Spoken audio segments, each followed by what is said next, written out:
अगर पिता भगवान का भजन करे तो अपने भाग्य और पुत्र के भी भाग्य को बदल कर जैसा चाहे वैसा कर सकता है।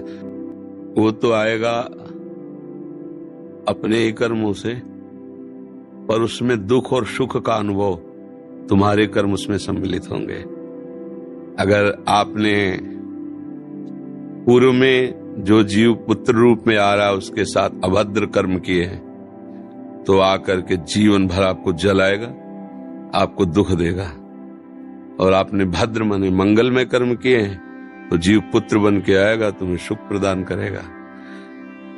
अब यदि इस समय भजन कर लो भगवान का तो तुम उसके भी भाग्य को बदल सकते हो और अपने भी भाग्य को बदल सकते हो। ये भजन ही एक ऐसा कर्म है जो सब सुधार देता है। मार्कंडेय ऋषि के पिता महाराज मृकंड ने देखा, बहुत ज्योतिषाचार्य थे, कि 5 वर्ष में मेरे पुत्र की आयु खत्म है, मर जाएगा। बड़ी चिंता हुई कि जीवन भर भजन करते रहे, तपस्या की। पहले प्रायः हम सब ऋषियों की ही संतान हैं, रहते गृहस्थ में थे पर पूर्ण ऋषि तपस्वी मुनियों की तरह हम सब ऋषियों की संतान हैं। जब गोत्र पूछा जाए तो देखो नहीं बोलते भरद्वाज गोत्र, याज्ञवल्क, गार, हम सब ऋषियों की संतानें हैं।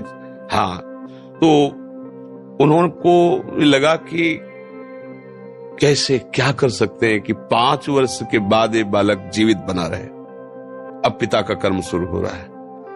पूर्व संयोग इतने ही वर्ष का था, अब उनका नया कर्म काम कर रहा है। उन्होंने विचार किया भगवान के भक्तों और संतों में विशेष सामर्थ्य है। यदि संतों को साष्टांग दंडवत करे और संतों का आशीर्वाद मिले तो मैं इसे मृत्यु से भी बचा सकता हूं। उनको पता था, उनकी श्रद्धा थी, उनकी भावना थी।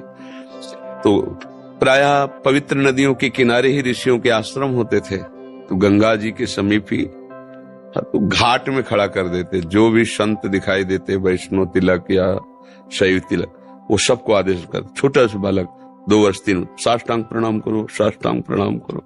उनकी सेवा यही थी, प्रसाद पाओ और जाके घाट में खड़े हो, जो भी संत दिखाई दे साष्टांग प्रणाम करो।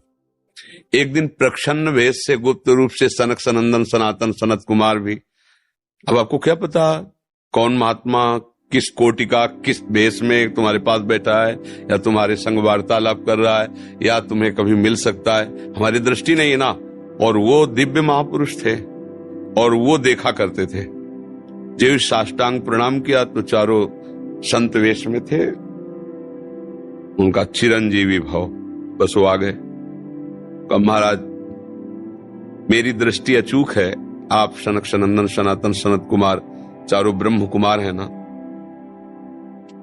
प्रच्छन्न वेश से आप घूम रहे हैं, ये तो अभागी है, 5 वर्ष में इसकी मृत्यु हो जाएगी।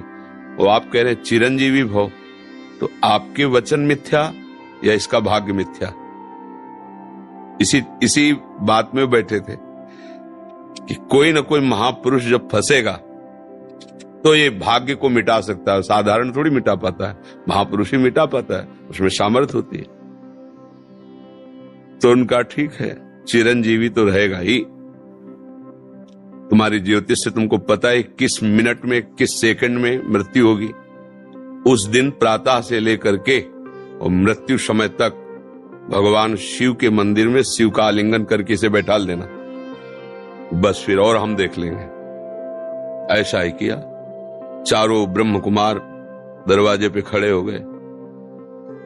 तो ऐसे पुरुषों के पास यमदूत नहीं आते, साक्षात धर्मराज आते हैं। धर्मराज ने देखा सनक सनंदन सनातन सनत कुमार, तो उनका इस जीव का समय हो रहा है, आप आदेश करें तो मैं इसे ले जाऊं। नहीं, मैंने तो चिरंजीवी भव कहा है। बोले ब्रह्मा के आप पुत्र हैं, ब्रह्मा के द्वारा ही विधान किया जाता है। तो इतनी वार्ता हो ही रही थी कि भगवान शंकर प्रकट हो गए। उनका कि कुछ बदलना नहीं है, 5 वर्ष की आयु ना, हाँ 5 वर्ष रहे, मेरी आयु के 5 वर्ष रहे। भगवान ब्रह्मा जी एक सुई लेकर के ऐसे कमल में छेदे थे, आका 1 वर्ष हो जाता है। वो क्रम जब समय का नहीं, जैसे उत्तरायण दक्षिणायन देवताओं के दिन रात, ब्रह्मा जी का दिव्य 100 वर्ष का जो आयु का विवरण है ना, उसको जब पढ़ो तो होश खराब हो जाएगी। एक दिन में 74 मनु बदल जाते हैं, इंद्र बदल जाते हैं एक दिन में। और भगवान का समय, वो जो ब्रह्मा जी का समय, निमेष, पलक झपकना, इतने ब्रह्मा की पूरी आयु हो गई। 5 वर्ष उनके, आज तक मार्कंडेय जी जीवित है, उनको चिरंजीवी ऋषि कहा गया है मार्कंडेय जी का। अगर पिता भगवान का भजन करे तो अपने भाग्य और पुत्र के भी भाग्य को बदल कर जैसा चाहे वैसा कर सकता है। भावी मेट सके त्रिपुरारी। अगर भजन बल है तो फिर आनंद ही आनंद है, नहीं तो दोनों के कर्म संयोग से ही संयोग बनता है। तो तुम्हारे लो पुत्र रूप में आ रहा है। अभी हमारा आपका पूर्व जन्म का कोई संयोग तो आपको देखते ही चिढ़ पैदा हो जाएगी। आप ऐसे वचन बोलेंगे कि मेरा हृदय जलने लगे, ये आदमी क्यों आया हमारे सामने? वो हमारा कर्म है जो आपको भी जला रहा है, मेरे को भी जला रहा है, दोनों में द्वेष पैदा कर रहा है।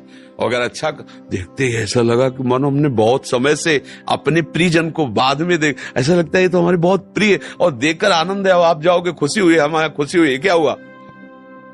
कर्म ही सबको दुख सुख देता है और कुछ नहीं। अगर कर्म को कोई मिटा सकता है तो भगवान का भजन मिटा सकता है, दूसरा नहीं। खूब प्रभु का आश्रय लेकर के उनकी लीला गायन करो, नाम जप करो, सब ठीक हो जाएगा।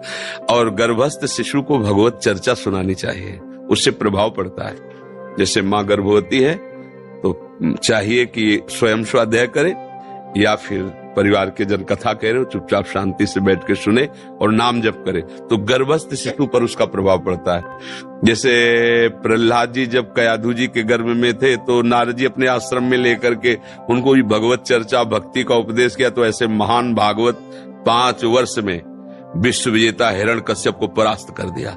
5 वर्ष की आयु प्रहलाद जी की है और विश्व शक्ति संपन्न हिरण्यकश्यप परास्त कर दिया।